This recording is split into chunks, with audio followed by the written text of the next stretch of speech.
waxaan isla go'aansanay oo nala qaateen runtii oo kuna mahadsan yihiin in qaadkii ganacsigiisii muddo 5 maalmooda oo ka bilaabanta maalinta Axadda oo bishu tahay 26 ilaa 22 bisha shanaad oo ah 2 cisho ka hor ciidda muddo 5 maalmooda inaanan jaad Somaliland laga ganacsan lana keeni karin ayaan isla qaadan runtii waxaan markaa leenahay dhammaan maamulada gobollada iyo degmooyinka iyo dhammaan ciidamada kala duwan ee amniga Somaliland ka shaqeeya laga bilaabo maalinta Axadda cidkii lagu arko inay jaad ganacsi soo gelinayso ama jaad soo gelinayso nooc doona ahaadee dalka soo gelinayso waxaad ku amran yihiin ama la farayaa in gaadiidka iyo jaadka gaadiidkana hanti qarniyo la wareegaan jaadkana maalintaa laga bilaabay in la gubo oo aan dalka ku soo gelin sharci darro ku soo gelin cidda wadatana sharciga la horgeyn doonaa arrintaa waxaan ku adkeynaa dhammaan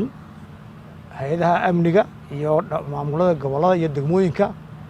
in amarkaasi laga bilaabo Axadda ay fuliyaan iyaga oo aan ka digayno maadaama dadkii ka ganacsanayay ganacsatada jaadka ay nala qaateen runtii aad iyo aad aan ugu mahadnaqayno runtii cidda kale ee waxaa wax ka hoos bilowdaa wixii dhibaato soo gaadho iyagaa isku qaba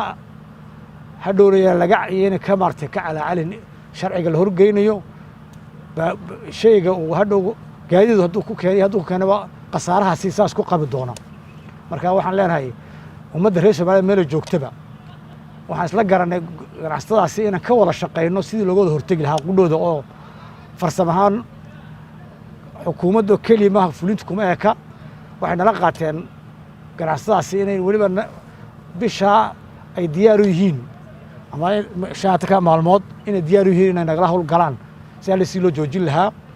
marka shacabka reer Soomaaliya meel kasta joogaan waxaan ka codsanaynaa haddaan inagu wada qaadano in wax xanuun baankana dhib nagu yahay in qof walba jaadka iska daayo 5 maalmood oo haddii la waayo qofkii cunay la waayo kii keenayna la heli maayo marka waxaan leeyahay ummadda shacabka reer Soomaaliya dhammaan meel joogaba askar ha wada noqdaan ha laga hortago 5 maalmood jaad dambe oo dalka soo gala iyadoo ay tahay danteena oo aan ku wada badbaadinayno lafeena ku badbaadinayno inagoo Ilaahay la kaashanayna